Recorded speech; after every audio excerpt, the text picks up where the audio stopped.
And we've kind of embarked upon a journey here really, whereby we've embraced the culture and the ethos of the Welsh language, so that everybody buys into it. And I think that's a really important part of school improvement.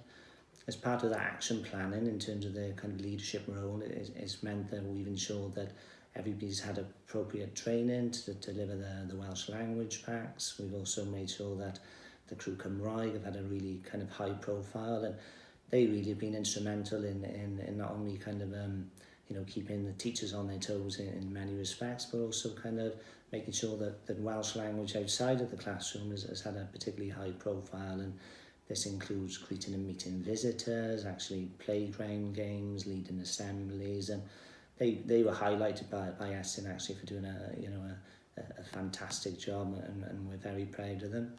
I think another huge part of the way that we've moved forward is introducing, again as part of the action planning, some key initiatives with a real focus on reading, for example, through introducing Welsh, half-termly Welsh guided reading, and that has very much improved Welsh reading across the school. Other things as well, we as well as having the discrete Welsh language pack training and making sure that's being delivered to a very high standard, and we again reflect often on standards to make sure that we're improving year on year. But I think the move towards using Welsh across the curriculum was a massive shift for us here, and it was actually making sure that the patterns that we use in other subjects were relevant and purposeful, and not just an add-on, but applied with real meaning. And to give you an example, we've looked at how we now self-assess using thinking hats, and have used the patterns there, which have now almost become kind of second nature to the children. In fact, they quite often use those more now than the patterns in English. So that's been another real success of the school. Throughout my NQT year, I've developed a real passion for Welsh as a second language, for the children themselves and my own professional development. When starting in Hendra, I was least confident with teaching Welsh.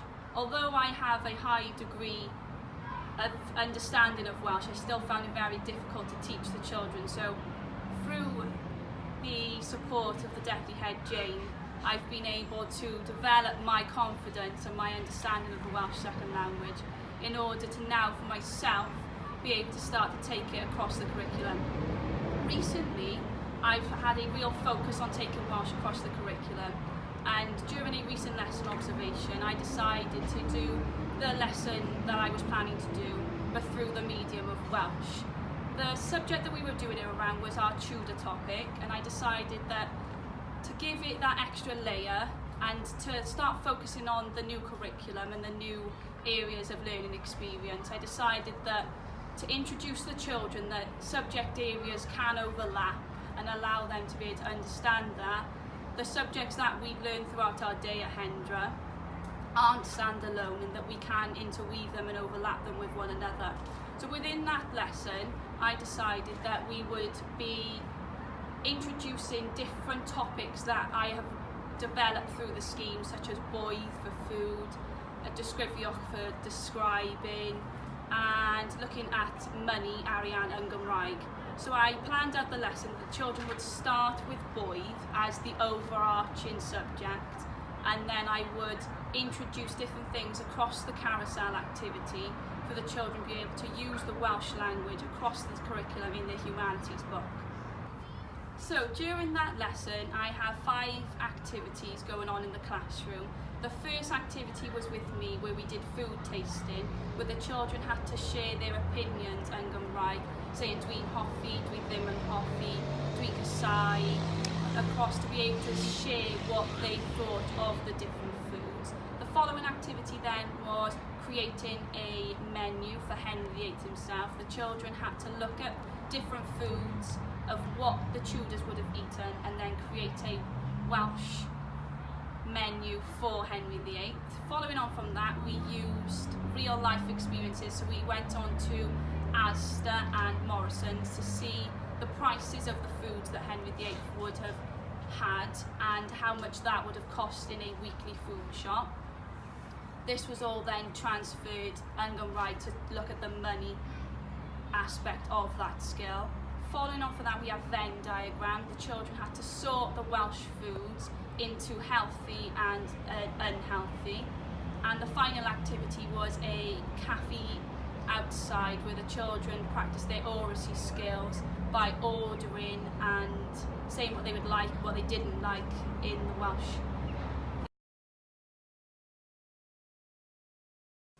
With a new curriculum in mind, another focus of Charles Williams was to develop the use of Welsh within the different AOLEs.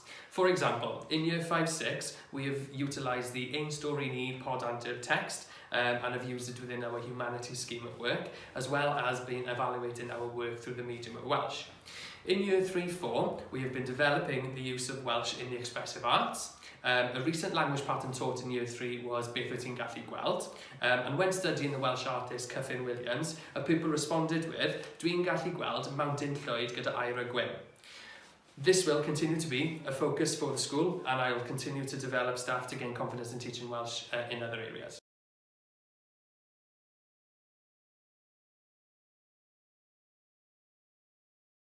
Over the last few years, our primary colleagues have been using Cymraeg Campus and the Siarter Iaith to develop bilingualism in both English and Welsh medium schools.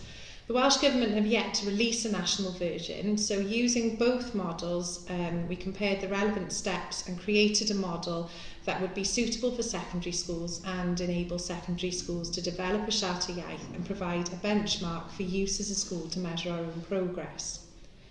The Charter consists of 3 stages, bronze, silver and gold, and sets out a number of steps in order to promote and develop bilingualism at a whole school level.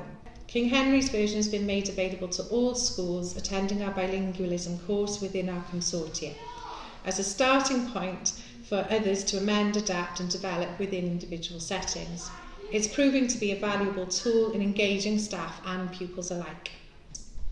This is very much a whole school policy and has been well supported by the head teacher and the governing body. There is an SLT lead attached to this and presentations have been given to governors. The use of informal Welsh is noted as part of our peer review programme and lesson observation proformas. Without the support of SLT and lead staff, this could not be successful. I started with Diwrnod Siwmai, which is done in October. And I went into the assembly to launch for Year 8 and Year 7 the activities for the day. And because it's just an easy, nice word to say, Siwmai, we decided to have a look at having the staff use the word Siwmai and also the staff to use as much Welsh as they possibly could on this day. It was a great atmosphere in the school. Staff are very competitive in this school as well, which made it really great competition. And pupils were just enjoying the atmosphere and listening to their staff and their teachers actually speaking a bit of Welsh. And also the staff themselves didn't realise how much Welsh they actually used within their lessons and how much they knew. And a lot more pupils are using it around the corridor. You hear the staff saying it together. You hear more staff speaking it since I came here in September. Crew Cymraeg was developed with Year 7 approaching me and telling me all about what Crew Cymraeg was in the primary schools. Now, I hadn't heard of Crew Cymraeg before, so it was a real eye-opener to me and something really positive that the pupils themselves wanted to bring this up to the high school. Crew Cymraeg felt that the word Crew Cymraeg was more for primary. They wanted something for the comprehensive school, something that was identified to them themselves, and that's where Ryfelwyr Cymraeg, the Welsh Warriors, was born, and that is the new title that they'd like to go by, Welsh Warriors, Ryfelwyr Cymraeg. We are very lucky here as well that we had Emyr Lewis, the ex-rugby player for Wales and Scarlets, come to the school to do a Q&A session with the pupils, and they did everything through the medium of Welsh, which was lovely to see, and they gained their confidence as well to do that. And during that time we also worked with the PE department to learn some rugby skills through the medium of Welsh, and Emyr also helped us with that. and he was drilling the words, saying the words, shouting the words. It was a lot of fun. Lots of videos on Twitter as well on that. And then we ended the session with a mini rugby game as well. And it was such a success that Emma's actually asked the school if he can come back and do it again before the end of the year. We've also had a Teachers Inset training day where bilingualism was the main focus for the starter, and we had lots of fun doing that. We did a treasure hunt and they had to go around the school finding clues, but it was all done through the medium of Welsh, dim Saesneg. But before that, we actually sent out a questionnaire to find out how much Welsh each member of staff had, how much Welsh do they use within their subject, and what they would like to benefit with bilingualism. The atmosphere since that inset day has really blossomed. The Welsh around the school, in the corridors, has really lifted the enthusiasm and the confidence of a lot of staff. And my aim is to actually have a working party that one member of each faculty will attend.